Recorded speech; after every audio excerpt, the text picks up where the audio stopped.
अस्सलाम वालेकुम। उम्मीद करता हूँ आप सब खैरियत से होंगे। आज की इस वीडियो में हमारा टॉपिक है आयंस। आयंस क्या होते हैं और आयंस की कितनी टाइप्स हैं। स्पेशली अगर मैं आपको एक ओवरव्यू देता चलूँ, आपके पास एक एटम है। एटम होता है न्यूट्रल। न्यूट्रल से मुराद है ना उसने इलेक्ट्रॉन्स, उसके इलेक्ट्रो शेल्स के अंदर ना इलेक्ट्रॉन ज़्यादा होते हैं ना कम होते हैं। एटम एज ए होल एक न्यूट्रल है। जब भी एक एटम के अंदर से इलेक्ट्रॉन्स बाहर निकलेंगे या आएंगे, उस पर क्या इफ़ेक्ट होगा और वो क्या चीज़ कहलाएगी, आज हम इसके बारे में पढ़ेंगे।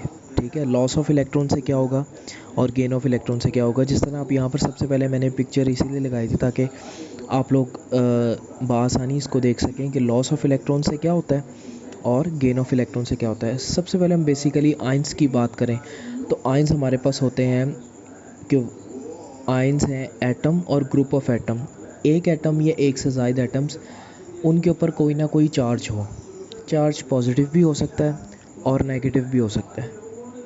चार्ज पॉजिटिव भी हो सकता है और नेगेटिव भी हो सकता है।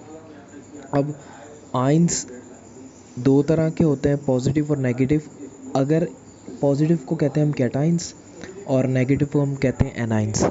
पॉजिटिव को हम कहते हैं कैटाइंस और नेगेटिव को एनाइंस। पॉजिटिव आयंस कैसे बनते हैं, यानी कि कैटाइंस कैसे बनते हैं। एक या एक से ज़्यादा एटम्स, उनके ऊपर पॉजिटिव चार्ज हो।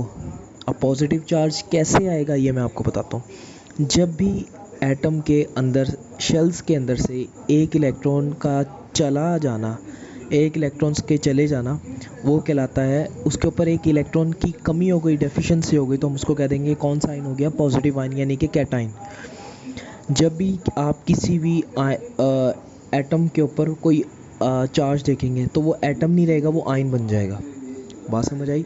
और अगर उसके ऊपर आएगा पॉजिटिव, इसका मतलब है कि उसके अंदर से इलेक्ट्रॉन एक चला गया है। +1 का मतलब है कि एक इलेक्ट्रॉन का चले जाना, +2 का मतलब है 2 इलेक्ट्रॉन्स का चले जाना। इसके अलावा मेरे पास यहाँ पर कुछ मिसालें, जिस तरह आप ये सोडियम के ऊपर देख रहे हैं, सोडियम के ऊपर प्लस है, +1 लिखने की ज़रूरत नहीं, आप 1 लिखो या ना लिखो, बात एक ही होती है। Na का मतलब है, Na+ का मतलब है सोडियम ने अपना एक इलेक्ट्रॉन लूज़ करी है। अब जिस तरह अब आप डायग्राम में भी देख रहे हो कि एक इलेक्ट्रॉन एरो की फॉर्म में ये बाहर जा रहा है। ये एरो इसको क्या कर रहा है, एरो शो कर रहा है कि हमारे पास यहाँ पर इस आखिरी शेल के अंदर एक इलेक्ट्रॉन था, तो इलेक्ट्रॉन रिमूव हो गया। तो उस रिमूव होने की वजह से उसने एक जनरल ये शेल इलेक्ट्रॉन एटम का स्ट्रक्चर बनाया हुआ है, वो ख़ास नहीं है। और आपको पता है सेंटर में आपके पास इलेक्ट्रॉन्स और प्रोटॉन्स हैं, उसके रिवॉल्विंग शेल्स के अंदर के इलेक्ट्रॉन्स। तो ये एरो शो कर रहा है कि आपके पास यहाँ से एक इलेक्ट्रॉन चला गया।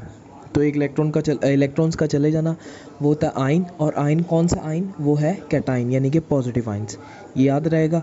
इसके बाद हमारा होता है, अब ये एग्जांपल्स हैं, कुछ एग्जांपल हैं। हाइड्रोजन, एटम्स हैं, कैटाइंस बन रहे हैं। हाइड्रोजन एज ए एटम एक न्यूट्रल है। न्यूट्रल एटम के यानी कि हाइड्रोजन के अंदर से जब एक इलेक्ट्रॉन निकल गया तो 1 इलेक्ट्रॉन की कमी हो गई, यानी कि 1 इलेक्ट्रॉन अलहदा, तो उसके ऊपर H पॉजिटिव आ गया। Same for nitrogen, sodium, Na, एक इलेक्ट्रॉन चला गया तो 1+। ठीक है। कैल्शियम के अंदर से जब आपके पास 2 इलेक्ट्रॉन्स निकलेंगे तो उसके ऊपर +1 नहीं आएगा, +2 आएगा। क्यों? क्योंकि इसके अंदर से कितने इलेक्ट्रॉन्स निकले हैं, 2। इसके अलावा जब ये तो था हमारे पास जब इलेक्ट्रॉन चला जाएगा, अगर इलेक्ट्रॉन जब आ जाएगा तो उसके ऊपर कौन सा चार्ज आता है, उसके ऊपर आता है नेगेटिव चार्ज। एक या एक से ज़ायद एटम जिनके ऊपर नेगेटिव चार्ज हो वो क्या कहलाएगा, एनाइन। और ये कैसे आता है, जब एक एटम एक या एक से ज़ायद इलेक्ट्रॉन्स अटेन करता है यानी कि हासिल करता है, तो उसके ऊपर कौन सा चार्ज आ जाता है, नेगेटिव। क्लोरीन नेगेटिव 1- और ऑक्सीजन 2-। C1- का मतलब है कि क्लोरीन ने अपने शेल के अंदर एक इलेक्ट्रॉन अटेन किया है, लिया है। O2 नेगेटिव का मतलब क्या है कि ऑक्सीजन ने अपने शेल्स के अंदर 2 इलेक्ट्रॉन्स गेन किए हैं, इसी वजह से उसके ऊपर 2 आ गए। ये एग्जांपल देख लो, ये एटम्स हैं और ये एनाइंस हो गए। क्लोरीन +1 यानी कि एक इलेक्ट्रॉन इसने हासिल कर लिया तो उसके ऊपर आ गया Cl-। अब इसके बाद हमारे यहाँ पर एक इम्पॉर्टेंट शॉर्ट है जो पेपर में आ जाता होता है, difference between atom and ion. ये लॉन्ग में भी आ सकता है लेकिन शॉर्ट के पॉइंट ऑफ व्यू से ज़्यादा इंपॉर्टेंट है, तो ये देख लें। मैंने अभी कहा था कि अब इसमें डिफरेंस आपने इसी तरह ही रखना है, तरतीब आप आगे पीछे कर सकते हो। It is the smallest particle of an element. ये एलिमेंट का स्मॉलेस्ट पार्टिकल होता है, ठीक है, जिस तरह एलिमेंट बताया था प्योर सब्सटेंस होते हैं। ये smallest particle of an atom होता है। और आयन क्या होता है? It is the smallest unit of ionic compound. Ionic compound का ये स्मॉलेस्ट यूनिट होता है। इसके अलावा इट कैन और कैन नॉट एग्जिस्ट इंडिपेंडेंटली। ये इंडिपेंडेंटली का मतलब होता है खुद ही, आज़ादाना तौर पर। ये रह भी सकता है और नहीं भी रह सकता। और ये केमिकल रिएक्शन के अंदर टेक पार्ट, यानी कि केमिकल रिएक्शन के अंदर हिस्सा ले सकता है। जिस तरह मैंने ऊपर वो रिएक्शन बताए थे ना आपको, जिस तरह हाइड्रोजन था, ऑक्सीजन था, ठीक है। जब आपके पास वाटर का फार्मूला बन रहा था, वाटर का मॉलिक्यूल बन रहा था, उसमें हाइड्रोजन और ऑक्सीजन ये दोनों एटम्स हैं, दोनों ने केमिकल रिएक्शन बनाया, तब जाके आपके पास कंपाउंड बना ना वाटर। ये उसकी बात कर रहे हैं। और आयंस क्या है?